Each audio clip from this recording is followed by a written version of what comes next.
İstifa Ettiren Fikirler video serisinin yeni bir bölümüyle karşınızdayız. Bugün Onur benim konuğum. Onur bugün bize hikayesini anlatacak. Nerelerden geldi, neler yaptı, hangi sektörlerde çalıştı, hangi zorlukları yaşadı ve şu anki konumundan bize bahsedecek.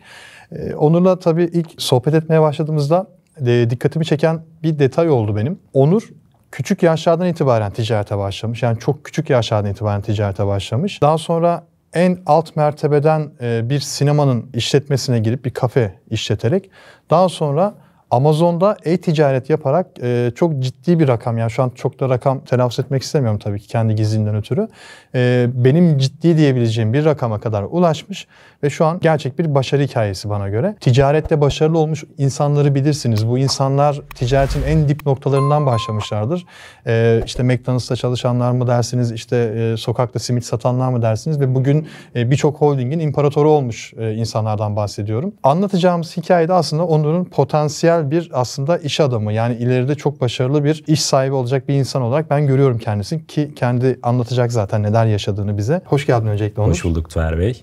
Öncelikle hakkımdaki düşünceleriniz için size çok teşekkür ederim. Böyle bir seride de beni konuk ettiğiniz için ayrıyeten size ve ekibinize çok teşekkür etmek istiyorum. İsmim Onur Sel. İstanbul Beylikdüzü'nde yaşıyorum. 10 yıldır sinema sektöründe çalışıyorum. Aslında benim ticaretle tanışmam aslında çok küçük yaşlarda başladı. Abimle beraber daha henüz 6-7 yaşlarındayken hava daha aydınlanmadan uyanır, simitçiye, fırına gider simit alırdık. Başka bir yere gider balon alırdık. Meydanlarda, kalabalık yerlerde bunları satmaya çalışırdık. Tabii o zamanlar 6-7 yaşında olmamızdan dolayı para nedir, neden kazanılır, neden ihtiyaç duyulur bunları bilmezdik. Bizim ne yapıyordunuz kazandığınız parayı bizim, peki? Mutluluk kaynağımız şuydu Tuğer Bey. Hani kazandığımız zaman akşam eve dönerken elimizde manava markete uğrayıp elimizde poşetlerle hani eve alışveriş yaptık ve eve gittik diye annemizi sevindirmekti. Yoksa hani 6-7 yaşında bir insanın, çocuğun hani parayla çok bir işi olamazdı aslında.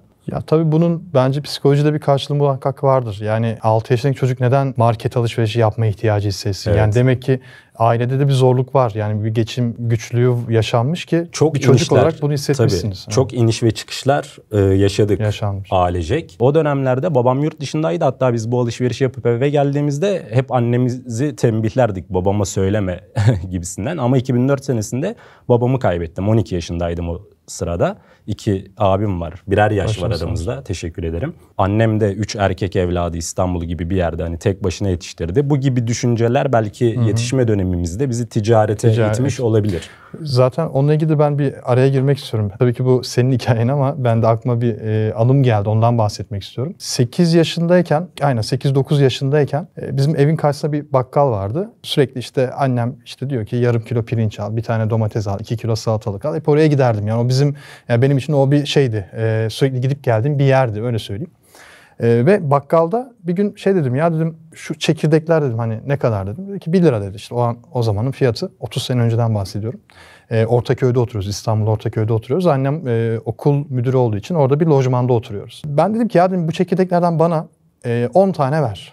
Tamam dedi. Parasını verdim. 10 taneyi aldım. Ortaköy sahildeki, hala oralar zaten aynı bıraktığım gibi, sadece biraz daha kalabalıklaşmış.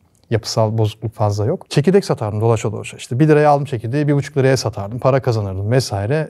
Parayı ne yapacağım? 8 yaşındayım. Benim için bir oyun gibi geliyordu. Annemin işte cebine koyardım. İşte bir köşeye bir yere koyardım. Öyle bir tatmin oldu benim için. Hatta en son şeyde yapmıştım bir keresinde. Yine 8-9 yaşında.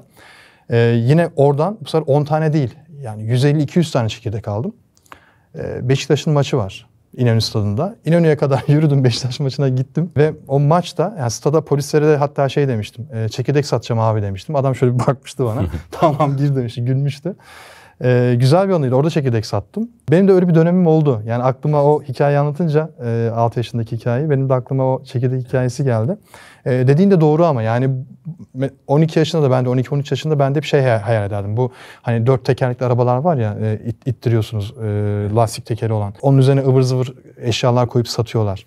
Benim hayalim oydu mesela 11-12 yaşında. Öyle bir arabam olsun, bir şeyler satayım. Hep böyle bir hayalim vardı. Çok güzel. Ya bu demek ki bu yaşlardaki ticaret tetikleyen etkenler aslında. Kesinlikle ben de öyle düşünüyorum. Çocuk yaşta belki de o market alışverişi yapıp eve gelmenin hazzını insan bir kere alınca ileriki dönemlerde de herhalde hani bir ticaret girişimde bulunup hani kendi parasını kazanmak istiyor sanırım herhalde. Çünkü Kesinlikle, daha başka evet. konuştuğum kişilerde de hep ticaretle uğraşan kişilerde küçüklükten gelen bir alışkanlık oluyor genellikle. Tabii sonrasında okul dönemi girdi araya, ilkokul. Abimle aramızda bir yaş vardı.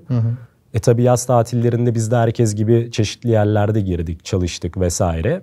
Sonra lise dönemi geldi ama içimizde hep bir girişimcilik, bir şeyler alıp satma ihtiyacı duyuyorduk. O dönemlerde sahil kenarlarında festivaller vesaire kurulurdu. Böyle standlar açılırdı. Biz sürekli her yaz bir stand alırdık abimle ve orada ticaret yapardık. Mesela babamın çalıştığı bir tekstil firması vardı. Kaç yaşındaydınız o? Lise döneminin Lise yaz dönemi. tatillerinde bu standlarda satış 16-17 yapıyoruz. yaşında. Evet, Evet. 15, 16, 17. Evet.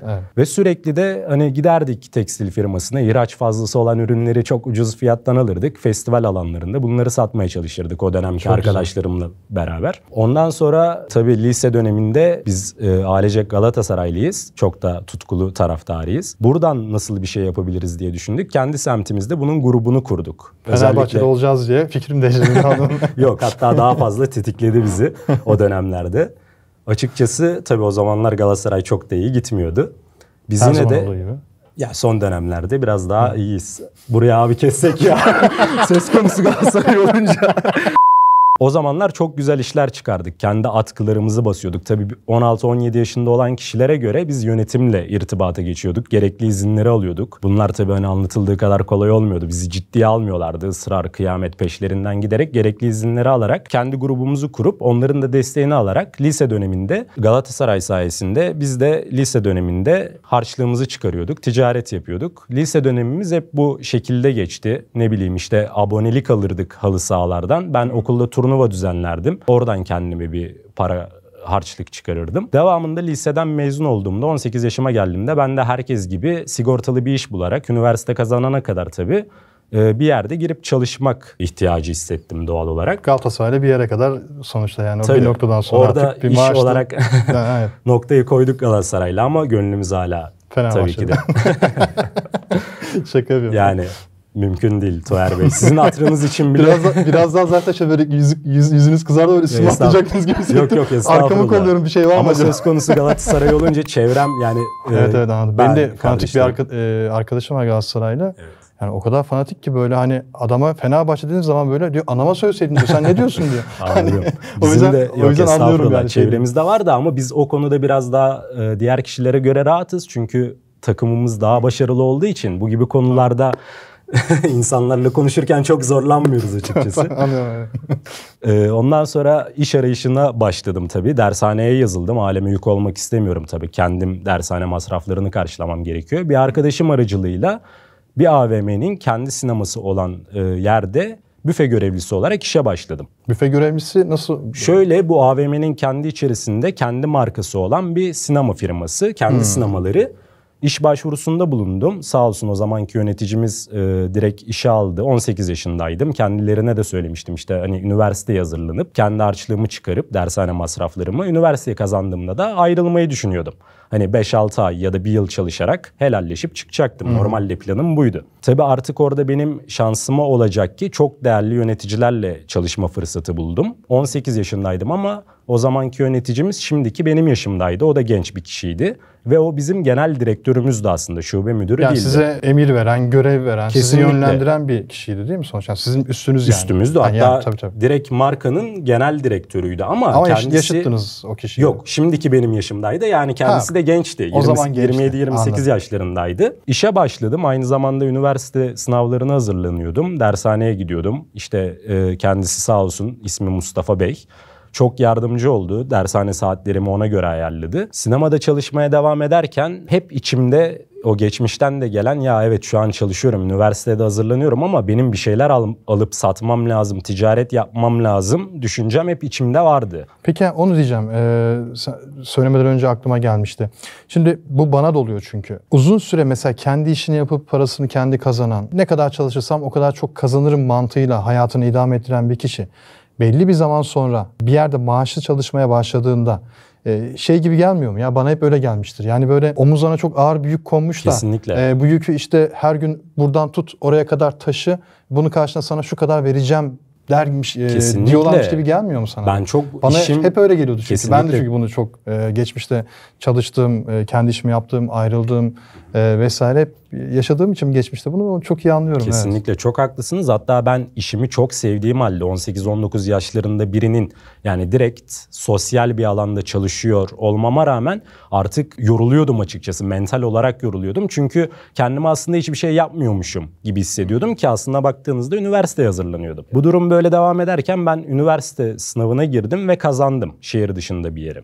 Az önce bahsetmiş olduğum yöneticimiz Mustafa Bey bütün personelleriyle çok ilgili bir kişiydi. Bölümümü, şehri işte inceledi ve bana hani aslında bir yıl daha hazırlanmam tavsiyesinde bulundu. Hani gitmemi pek tavsiye etmedi. Biz de o zamanlar sadece ben değil, bütün ekip arkadaşlarım Mustafa Bey bizim için hani gözümüzde bir rol modeldi. Hani dediğini yapardık kesinlikle. Kendisi de çok başarılı bir insan çünkü kendisi de girişimci. Ben düşünmedim bile direkt olarak kazandığım halde, puanım da kesileceğini bildiğim halde tavsiyesine uydum ve gitmedim. Bu şekilde sinemada bir yıl daha çalışmak durumunda kaldım. Durum böyle olunca sinemada çalışırken Mustafa Bey'in bizi yetkilendirmesi, bize güvenmesi, yeni açılışlar yaptık. Çok iyi işte hani sinemada başarılara imza attık. Tiyatro salonumuzu açtık. Başka bir AVM yine bizim şirket üzerinden yeni bir AVM'miz açıldı. Orada Türkiye'nin en büyük tiyatro salonu kuruldu. Ondan sonra sinemada çalışmaya devam ettim ve İstanbul'da bir üniversite kazandım bu sefer. Yine Mustafa Bey'in isteğiyle işimden çıkmadan gerekli kolaylıklar sağlanarak hem üniversiteye gitmemi hem de sinemada çalışmamı sağladı sağ olsun. Sinemadaki işime devam ederken o 18-19 yaşlarımdan beri içimde yanan ateş, hani bir girişimde bulunmalıyım fikri, bir de hani sinemada çalıştığımız için biz genellikle gece dışarı çıkabiliyorduk. Gece seansları oluyor. Çok da yakın bir arkadaş edindim sinemada. Sürekli hep kafamızda bir kafe açalım, kafe işletelim. Tabii abimle beraber sürekli bunları da konuşuyoruz. Abim kendi girişimi için o arada bir Marmaris'e gitmişti. Kendi turizmle alakalı bir girişimde bulunacaktı. Mustafa Bey'in haberi var mı peki bu şeyden? Çok da desteği oldu açıkçası. Süper. Normalde başka bir yönetici, ben de şu an sinema müdürlüğü yapıyorum. Personellerinden birinin ekstra bir kafe açmak, başka bir işle uğraşmasını desteklemeyebilir. Evet. Hani belki oradaki performansını etkileyecektir diye. Ama kendisi sağ olsun saatlerimi bile hem okuluma hem de kafedeki duruma göre ayarladı. Yani o konuda şanslıyım. Biraz çok değerli kişilerle çalıştım diye o yüzden söylemek istedim. Kafe fikri yerleşti aklımıza.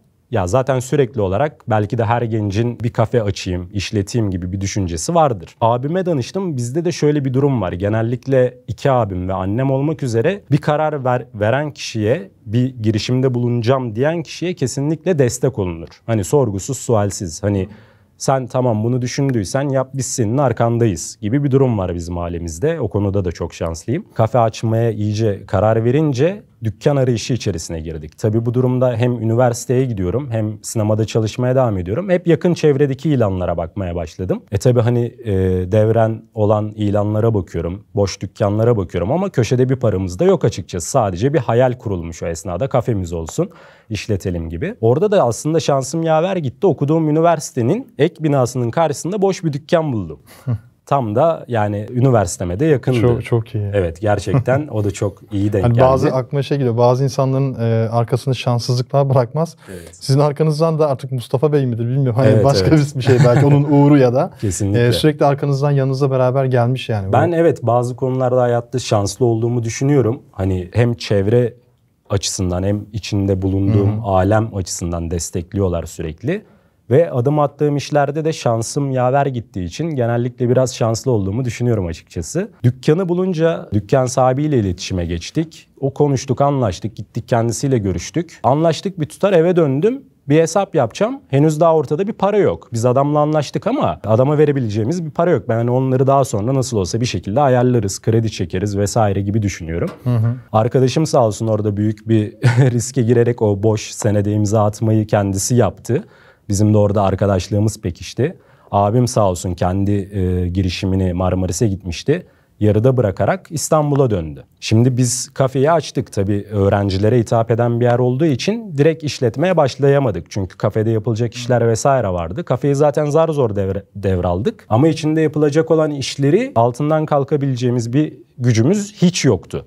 Hani mesela maaşımızı alıyoruz sinemadan. O zaten altına girdiğimiz borçlara vesaire giriyor. Orada da abim sağ olsun devreye girdi. Biz mesela gece 2'de 3'te işte sinema sonrası çıktığımızda kafenin önünden geçelim henüz diye bir baktığımızda abim tek başına duvarlara duvar kağıdı falan takıyordu. Biz sinemadan afişler alıyorduk. Sinema kafemizin işte beğenmediğimiz köşelerine takıyorduk. Bu arada tabela yaptırdık. Onu bile hani borca yaptırdık. Sonra kazanınca geri veririz diye düşünerekten. Sonra kafemize bir isim düşünmeye başladık ne olsa diye. Biz de sinemada çalıştığımız için hem de bir konsepti olsun diye Sinema Kafe ismine karar verdik. Güzelmiş. O da çok güzel. Farklılık yarattığımız için de öğrenciler mesela telefonla vesaire konuşurken kafedeyim demiyordu da sinemadayım diye konuşuyorlardı. Bu da bizim çok hoşumuza gidiyordu açıkçası. İlk başta Tuğer Bey biz kafeyi açtığımızda şöyle düşünüyorduk. Ya ben öğrenciyim, sinemada çalışıyorum. 100 kişi gelir, birer çay içer, giderler. Ama öyle olmadı. Biz kafeyi açınca bir de yenilik kazandırınca bizimkisi kafe, restoran gibi bir duruma döndü. Sürekli yemek pişen, mutfağında bulunduğumuz ve bu arada şunu da söyleyeyim, insan ilişkilerimiz iyi olduğu için biz kafemizi eleman almadan işlettik. Hani yardımı olan öğrencilerden gelip bize yardım eden, kendi kafeleri gibi sahiplenen kişiler oldu hayatımızda. Ondan sonra çok kısa sürede bizim hedeflediğimizden çok daha büyük bir hal almaya başladı. Yani artık ben sinemaya gidemez oldum. Hani okulu biraz asmaya başladım. Sürekli kafede, hatta abim baktı ki bu durum böyle olmuyor. Kendisi yine sağ olsun bir usta tutarak, arkası uzun bir alanı vardı. Duvar ördü, bir ranza aldık.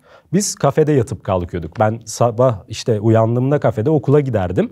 İşlerimi halleder, sinemaya geçerdim. Gece yine en son kafeye dönerdik. Ondan sonra okulun da öğrencisi olduğum için tabii okulun taşınacağı bilgisini aldım ben. Biz de kafeyi devretmeye karar verdik. Hani çünkü okul taşınırsa mesafe uzayacak, başka bir yerde olacak.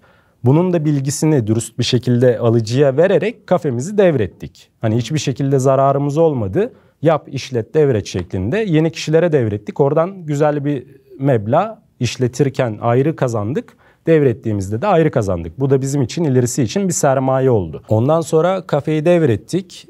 Oradan ileriki yatırımlarımız için hani bir sermayemizi zaten köşeye koyduk. Bu sefer ben sinemadaki işime ağırlık vermeye başladım. Zaten üniversitemde de son seneme gelmiştim. Üniversiteden mezun oldum ve sinemaya biraz daha ağırlık vermeye başladım. 2010-2011 yıllarında girdiğim sinemada artık ufak ufak yetkiler almaya başladım. Ondan sonra ikinci bir AVM'miz açıldı yine İstanbul'da. Orada açılan sinemaya müdür yardımcısı olarak Mustafa Bey oraya geçmemi istedi. Ben de tabii ki de kabul ettim. Sinemada devam etmeyi düşünüyordum çünkü. Orada bir yıl kadar çalıştıktan sonra Kütahya'daki şubemize, oraya gittikten sonra da İstanbul'daki o diğer şubede bizim CEO'muzun ofisi 2. AVM'deydi. Kendisiyle tanıştık. Sağ olsun o da en az Mustafa Bey kadar bizimle ilgilendi. Mustafa Bey kendisiyle tanıştırmıştı zaten. Sağ olsun mesela askere kendi evladıyla beraber aynı dönemde gittik. Kendi evladı kadar ilgilenmişti. Peki nereye kadar gitti bu dönem? Yani sonra ne oldu? Ondan sonra Kütahya'daki şubemizde bir müdür pozisyonu vardı. Oraya gitmem gerekiyordu. Ben de hani biraz da burada doğma büyüme İstanbul'dayım sonuçta. Buranın verdiği yorgunluktan kaçabilmek için bu teklifi kabul ettim. Kütahya'daki şubemize gittim. Oraya gittiğimde çok yararı oldu bana. Kendimi geliştirdim. Boş zamanlar buldum. Çok fazla kitaplar okudum. Ondan sonra pandemi girdi araya.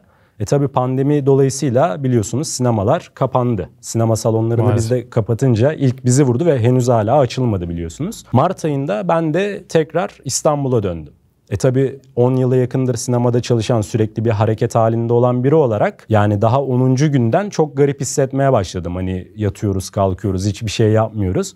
O sırada da abimin kızı dünyaya geldi. Beraber yeni bir şeyler arama içerisine girdik. Yeni bir ticaret yapalım. Yani herkes evde ama şu anda ne yapabiliriz? Yıllardır hep zaten ilgimizi çeken e-ticareti şu an dedik başlayabiliriz. Zaten şu pandemi döneminde ticaret yapmayan, e-ticarete giren, işte satış yapmaya çalışan, mağaza açmaya çalışan o kadar fazla insan var ki. Tabii ben bunu görüyorum. Yani siz şimdi oraya bağladığınız için ben aklıma geldiği için söylüyorum. Çok fazla başarısız olan da var, başarılı olan da var.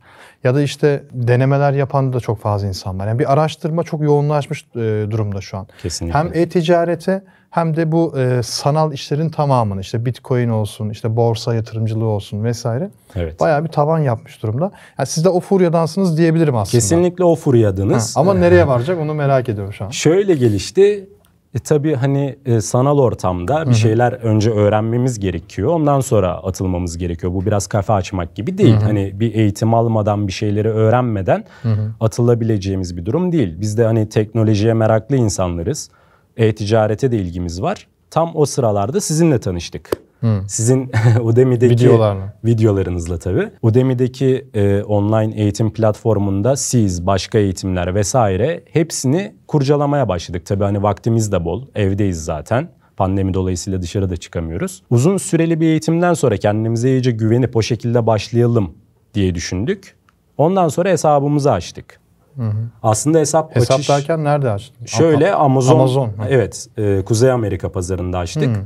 O konuda da aslında şöyle gelişti. Biliyorsunuz hesap açmak çok zor. Yine sizin gruplarınız dolayısıyla tanıştığım, yine hiç birbirimizi görmediğim halde kardeşim gibi olan 17 yaşında bir kardeş edindim. Öyle söyleyeyim. Ya onu da diyeceğim. Benim çok hoşuma gidiyor. Belki bilmeyenler de bilmiş olur böylece. Bizim WhatsApp gruplarımız var. WhatsApp gruplarında binlerce insan var. Sürekli fikir alışverişinde bulunuyorlar. Ya işte ben atıyorum gömlek satacağım da daha önce gömlek satmış birisi var mı internette? Kesinlikle diye çok soruyor faydalı. mesela. Birisi çıkıyor ki ben sattım diyor. Ya diyor kardeşim şöyle bir sorun yaşıyorum. Sen nasıl bunu çözdün? O anlatıyor işte böyle çözdüm. Birisi diyor ben Amazon Avrupa'da satacağım. İşte vergi numarası nasıl aldın? O diyor şöyle aldın.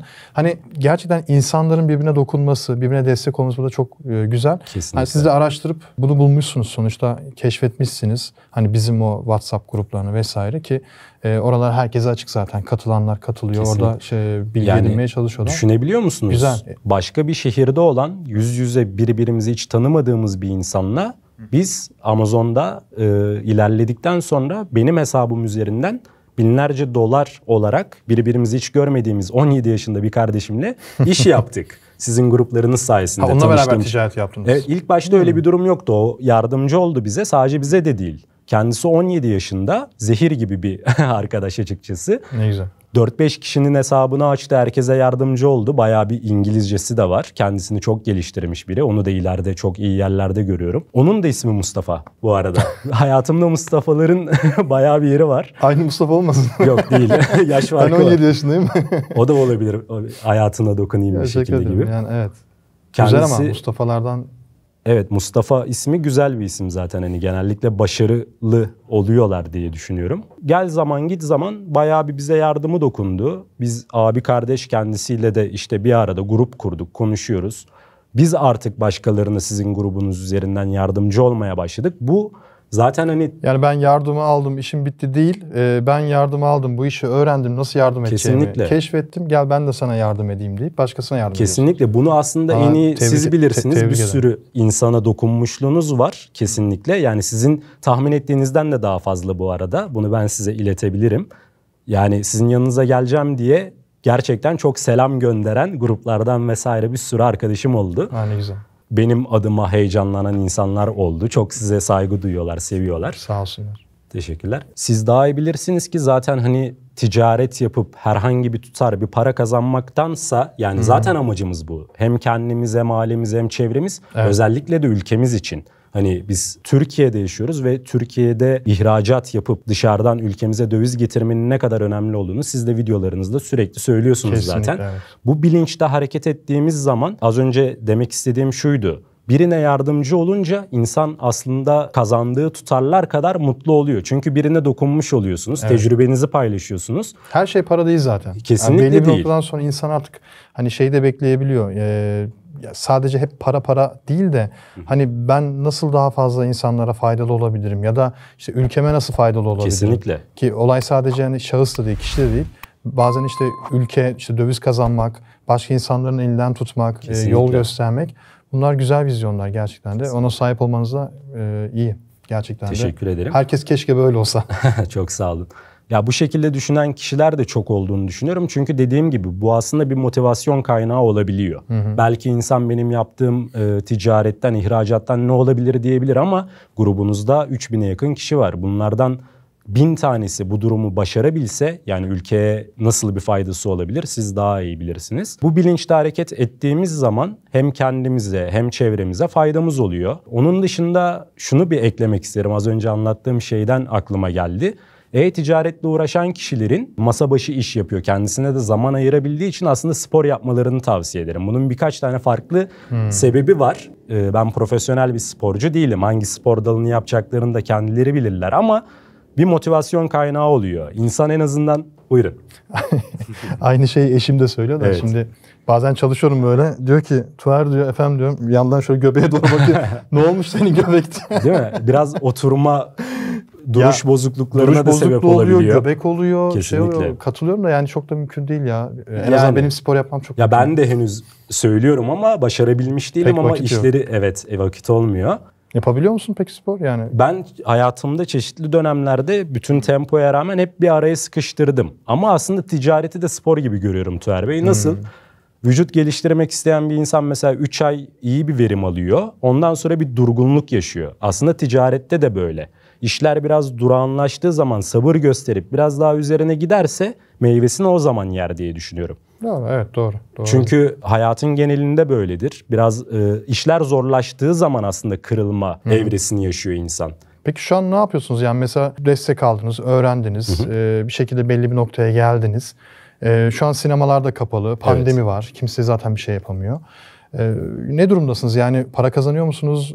Yani bana kazandığını anlattın gerçi ama hani ne yapıyorsunuz da kazanıyorsunuz? Çünkü bu furyada olan birçok insan var. Evet. Öncelikle yine dediğim gibi sizin eğitimlerinizle, sizin metotlarınızla işi öğrendik. Ondan sonrasında hesabımızı kolaylıkla açtık. İlk başta Çin'den ürün yaptırarak Kuzey Amerika pazarında satmaya başladık. Tabii bu satışlar ilk yeni başlayanların bahsettiği kişiler gibi olmadı bizde. Yani tahmin ettiğimizin çok daha üzerinde gelişti.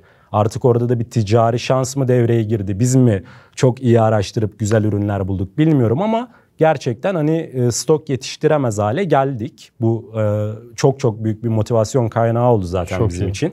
Zaten insanın kendi yaptırıp gönderdiği bir ürünü yurt dışında, Amerika'da herhangi birinin satın alıp kullandığını bilmesi bile bir insan için motivasyon kaynağı oluyor. Ben ilk başlarda hep sinema açıldığında tekrar işime dönerim diye düşünüyordum. İşimi de çok seviyorum. 10 yıldır çalışıyorum ama hani e-ticarete atıldıktan sonra açıkçası bunun tadını aldıktan sonra sinemada biraz işim rahat aslında. İkisini bir arada yürütebilirim ama aslında kesinlikle buradan devam etmeyi düşünüyorum abimle beraber. Hatta işleri büyütmeyi biz şu anda markalaşmayı düşünüyoruz. Yani pandemi bittiği zaman sinemalara dönmeyecek misiniz? Yani benim işim... bitti mi artık sinema?